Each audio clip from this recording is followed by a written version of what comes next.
Nous sommes de retour dans cette édition du 22 février 2024 du live de TV Finance. Merci beaucoup, si vous nous rejoignez à l'instant, merci beaucoup pour votre fidélité. Désormais, comme annoncé, comme convenu, il est l'heure de retrouver Jean-Louis Cussac. Bonjour Jean-Louis. Bonjour tout le monde. Bonjour, merci d'être avec nous Jean-Louis. Jean-Louis Cussac, vous êtes fondateur de Personal Finance Conseil. Avec nous dans cette édition du 22 février, on a pas mal de choses à voir avec vous Jean-Louis ce matin. On va commencer inévitablement par ce dont on a l'habitude, c'est-à-dire une analyse des premiers mouvements du CAC 40. Premiers mouvements qui ont été évidemment haussiers, quasiment près de 1% de hausse à l'ouverture. Le CAC 40 tiré par les résultats stratosphériques de Nvidia. Qu'est-ce que vous en pensez et est-ce que ça peut durer selon vous ? Alors, beaucoup de choses, mais pratiquement partout la même direction, c'est-à-dire la hausse, c'est assez incroyable. Alors, Nvidia, bien sûr, était attendu hier soir. Dès l'annonce des chiffres, il y a eu quand même un très fort mouvement mais ça a duré quelques secondes. Ils ont balayé, si vous voulez, sur le futur SP500, un point haut, un point bas. Ils ont fait sortir des stops, et puis après, le marché est reparti très doucement à la hausse. Donc là, ce matin, on a encore un flux de nouvelles extrêmement important sur les valeurs françaises. Il y a de bonnes choses, il y a même de très bonnes choses. Sopra prend 8%. Après, vous avez les Soitec, les STM dans le sillage de la tech et donc de Nvidia qui progressent. Tous les marchés européens progressent. En fait, il n'y a qu'une seule direction, c'est des records historiques. Cette hausse dans un passé encore récent, c'est construite dans la méfiance quand même. Donc, si vous voulez, il n'y a pas de complaisance sur les marchés. Si vous voulez, vous avez des acteurs de la gestion qui achètent, mais qui se protègent en même temps. La situation est très différente de celle qu'on avait connue fin 2019, où là, la volatilité implicite était très basse. Il y avait les opérateurs, enfin les gérants ne savaient plus trop quoi faire et ils vendaient des puts, etc. Et là, aujourd'hui, c'est pas du tout le cas. C'est une gestion assez, entre guillemets, active, très ciblée, méfiante, donc on se protège. Et si on se protège, on n'a pas besoin de vendre. On a eu deux alertes un peu la semaine dernière sur le SP500, mais ça a été gommé très facilement. Et il faut dire une chose sur ces marchés américains, c'est que, enfin le SP500 notamment, les pressions techniques de construction sont énormes avec ces options où il y a des échéances tous les jours. Et c'est pour ça que parfois, vous voyez, par exemple, dans les 20 dernières minutes, dernière demi-heure, le marché tout d'un coup qui part dans une direction. Alors, on a eu des directions baissières, évidemment, des mouvements, pas des tendances, donc des mouvements de baisse importants. Mais souvent, c'était des mouvements de hausse très importants, parce que c'est vrai que ces derniers temps, ça a été plutôt des prises de contre-pied, de spéculateurs, etc. Donc, c'est assez, presque un peu, pas très drôle pour nous qui sommes derrière l'écran toute la journée, parce que souvent, si vous voulez, on monte sur un événement, et après, on dérive. Dès qu'on a trouvé un point d'équilibre, il ne se passe plus rien. Globalement, surtout en Europe, les volumes restent faibles. La dynamique de l'économie européenne reste vraiment très très faible. Les perspectives, c'est pareil, elles ne sont pas non plus extraordinaires. On a encore en Allemagne des signaux plutôt pas bons. En France, bon, c'est un petit peu mieux, mais voilà, c'est très particulier à décrire. On s'éloigne en permanence des niveaux d'alerte sur le plan technique. De toute façon, sur le plan fondamental, c'est l'espoir qui domine. Voilà.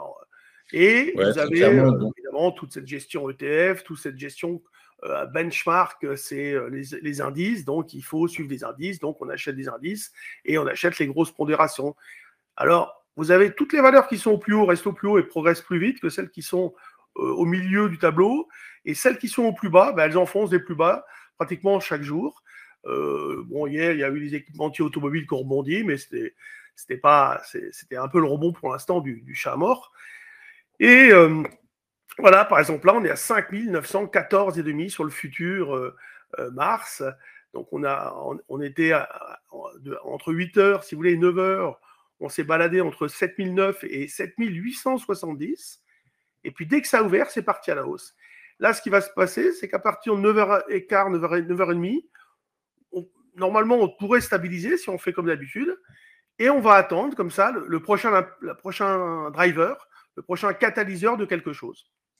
C'est assez Oui, incroyable. très clair. Donc, on comprend en fait ce que vous nous dites, Jean-Louis, c'est qu'aujourd'hui, et c'est voilà, je pense que maintenant on commence à bien l'expliquer sur TV Finance, c'est qu'on est dans un marché de contraintes techniques en fait. En réalité, que le fondamental, d'une certaine façon, est en train de passer au second plan, même s'il y a des catalyseurs et fondamentaux évidents, notamment la politique monétaire aux États-Unis. Mais par la force des choses, ce que vous nous dites, c'est que, eh bien, que ce soit sur le CAC 40, sur les principaux indices actions européens, DAX notamment, mais également le S&P 500 dont vous nous parlez côté États-Unis, eh bien, c'est que cette hausse devrait se poursuivre. En fait, cette hausse larvée devrait se poursuivre sur les prochaines séances en attente d'un signe noir, d'un événement, d'un catalyseur clairement baissier. Mais sinon, globalement, il faut viser les titres les plus populaires, d'une certaine façon, les grosses capilles, et se laisser porter par le marché, en quelque sorte. Bah, oui. De toute façon, il ne faut pas trop fixer d'objectifs parce qu'il faut attendre, si vous voulez, un signal technique peut-être de retournement de situation. Alors en général, le plus simple, c'est le meilleur. Ce sont par exemple des moyennes mobiles. Mais pour l'instant, des moyennes mobiles sur même, moi, les plus longues que je prends, c'est 21 jours. Bah, elles sont toutes haussières, il n'y a pas d'alerte. Donc, difficile. Alors, moi, j'avais fixé un premier niveau d'alerte intraday, enfin pas intraday, hein, mais d'alerte d'arrêt au moins de hausse du marché à 7550.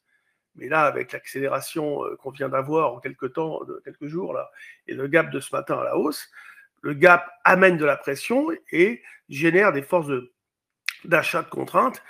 OK, et du coup, ce 7550, il va bientôt être, entre guillemets, un peu éloigné. Normalement, si vous voulez, dans des marchés fortement haussiers comme ça, les retracements de 3-4% sont vraiment des occasions d'achat. Et la fois dernière, on a eu un petit retracement. On est allé jusqu'à 4, mais et pas plus. Et en général, si vous voulez, on achète. Donc, si vous comptez, si on va à 8000 et qu'on descend de 4%, vous voyez, ça ne va pas nous amener très, très, très loin. Pour l'instant, si vous voulez, 7650 peut-être même serait un niveau d'achat sur repli intéressant. Mais pour l'instant, c'est haussier. Il n'y a rien qui semble pouvoir perturber les choses. Ça ne monte pas au ciel, hein, donc faut pas se dire, faut pas acheter n'importe quoi parce que il faut être hyper ciblé dans ses investissements. Il faut voir les choses dans une perspective longue. Il faut croire dans les dossiers. Il faut bien regarder. Il doit y avoir parmi les valeurs massacrées des opportunités. Par exemple, je sais pas moi. Alors Valourec n'est pas massacré, mais Valourec fait partie des valeurs qui sont données par les analystes comme étant des recoveries, par exemple des retournements potentiels importants. Donc, bon, moi, c'est des valeurs que je regarde pas mal. Les graphiques sont ni trop mauvais, ni trop bons. Donc, on peut penser que, évidemment, on a sur Valourec un niveau d'achat potentiel, voyez-vous. Ah, il faut aussi parler un peu de l'euro-dollar. L'euro-dollar, il a été ces derniers temps très sensible au taux souverain. D'ailleurs, aujourd'hui, là encore ce matin à l'instant, le taux souverain, le Bund par exemple, son taux est au plus haut. Là, on est encore en train de monter sur le Bund. Le 10 ans US, il est stable, mais vous voyez, on a abandonné pour l'instant la vision, la sensibilité au taux, et pour aller vers, c'est vrai quand même, il y a des raisons, hein, des résultats qui sont exceptionnels. Alors, donc oui, l'euro-dollar, il faut surveiller 1,0880. Au-dessus, on s'éloigne vraiment de la zone un petit peu où on est plombé. Donc là, on vient d'accélérer à l'instant. Et si on passe à 1,0880, 0,9, bon, là, on reprend la dynamique haussière qu'on n'a pas vraiment quitté. Hein. Enfin, on était dans une zone neutre ces derniers temps. Mais là, vous voyez, avec là, à l'instant encore, le Bund vient de baisser, donc son taux vient d'augmenter, et du coup, l'euro progresse face au dollar. Donc voilà, on va tenter d'acheter le mieux possible dans cette journée. Par exemple, là, on stabilise depuis 20 minutes, enfin depuis, disons, 1, 2, 3, 4, 5, 10 minutes, ouais, 10 minutes, un quart d'heure. Donc là, par exemple, sur le futur CAC 40, je vais me placer vers 7890, 80 dans cette zone-là, pour tenter les petits achats agressifs. Tout à l'heure, j'ai déjà fait ce matin une première fois. Peut-être un dernier mot sur Nvidia. La marge est extraordinaire. Vous avez dû voir cette marge, Antoine, qui est vraiment stupéfiante. Alors, quand on a des marges comme ça, on peut se dire que ça peut laisser la porte ouverte à la concurrence qui pourrait arriver à un moment donné. L'idée étant que Nvidia a beaucoup d'avance technologique, des milliers peut-être d'heures de travail humain, mais des millions même. Mais à un moment donné, quand on a des marges comme ça attire du monde à table. Et il se pourrait que très rapidement, un peu comme on a eu avec Tesla, des sociétés viennent concurrencer Nvidia. Donc, à court terme, on reste dans un environnement parfait, mais très vite, ça peut se dégrader. Donc, Ce que vous dites, Jean-Louis, ce que vous dites globalement, c'est que les marges très confortables de Nvidia vont laisser la place à des concurrents, notamment et probablement asiatiques, qui vont proposer des produits moins chers, puisqu'en tirant sur leurs marges, donc, du coup, par la force des choses, ça va faire rentrer de la concurrence. Mais effectivement, c'est quand on lit les commentaires suite à la publication d'hier, effectivement, il y a des analystes qui commencent à pointer le doigt sur ces niveaux de marge et sur la guerre technologique que livrent les États-Unis à la Chine, qui inévitablement laisse de la place aux entreprises chinoises, donc notamment pour se lancer dans une course effrénée au brevet sur les puces IA, du coup. C'est ça. C'est ça. Et donc, c'est pour ça que, pour l'instant, si vous voulez, le ciel est clair, il est magnifique, il est bleu, et les gens voient la vie rose sur Nvidia. Mais la dégradation peut survenir assez rapidement. Enfin, je parle de la dégradation de ses perspectives. Et à ce moment-là, la réaction des investisseurs pourrait être assez violente, évidemment, mais bon, on n'est pas dans ce cas-là. Mais il faut y penser, si vous voulez, dans un avenir un peu plus lointain. Se dire qu'à un moment donné, garder un leadership comme ça va être compliqué, comme pour Tesla, quand ils étaient les seuls à vendre des voitures électriques de haut de gamme. Et là, on voit bien tous ces concurrents qui sont arrivés ces derniers temps.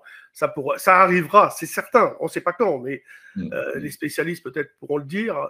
Je ne connais pas parfaitement bien du tout ce secteur, mais si vous voulez, quand on réfléchit, on prend du recul, on discute avec quelques experts qui, pour certains, vont aussi dans ce sens-là et qui disent, peut-être qu'ils ne vont pas garder quand même. C'est-à-dire qu'on paye tellement cher les années à venir qu'il peut y avoir des déceptions à un moment donné qui pourraient être assez, on ne va pas dire fatales, hein, mais qui pourraient être assez... amener un mouvement de correction sur le titre assez violent. Ok, très clair. Écoutez, effectivement, on suivra ça avec attention, hein, mais pour l'instant, pour beaucoup de monde, Nvidia a inventé une nouvelle ère technologique, une nouvelle ère informatique. Du coup, par la force des choses, ça crée un appel d'air extraordinaire, notamment sur son cours de bourse. Très bien. Écoutez, Jean-Louis, merci beaucoup d'avoir été avec nous ce matin. Merci beaucoup pour vos analyses, votre œil. Je rappelle que vous êtes président, c'est ça, vous êtes fondateur de Perceval Finance Conseil. Et écoutez, j'espère avec nous de plus en plus souvent. Merci beaucoup, je vous souhaite une excellente journée et à très bientôt, Jean-Louis.